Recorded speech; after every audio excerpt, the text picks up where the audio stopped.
Hi అండి, welcome to సుభాషిణిస్ kitchen. ఈరోజు గుడ్లు టమాటో మునక్కాడలతో రుచికరమైన కూర ఎలా చేయాలో చూపించబోతున్నాను. ముందుగా కొంచెం ఆయిల్ వేసుకొని ఉడకబెట్టుకున్న కోడిగుడ్లను వేసి చిటికెడు పసుపు కొంచెం కారం వేసి బాగా ఫ్రై చేసుకోవాలి. ఇలా ఫ్రై అయిన కోడిగుడ్లను పక్కన పెట్టుకోవాలి.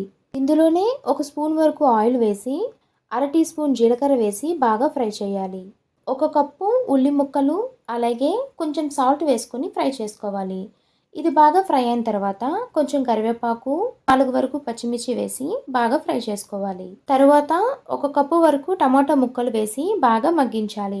ఇవి మగ్గిన తర్వాత దీనిలోనికి ఒక కప్పు మునక్కాయ ముక్కలను కూడా యాడ్ చేసి బాగా కుక్ చేసుకోవాలి. అలాగే రుచికి సరిపడ సాల్ట్, ఒక టీ స్పూన్ వరకు కారం, అర టీ స్పూన్ జీలకర్ర పొడి, పావు టీ స్పూన్ ధనియాల పొడి, అలాగే పావు టీ స్పూన్ గరం మసాలా వేసి ఒకసారి కలుపుకోవాలి. తరువాత ఒక టీ స్పూన్ వరకు అల్లం వెల్లుల్లి పేస్ట్ వేసి కూరను మగ్గించాలి. పులుసు కోసం కొంచెం చింతపండు రసాన్ని అలాగే వాటర్ను కూడా యాడ్ చేసి కుక్ చేయాలి.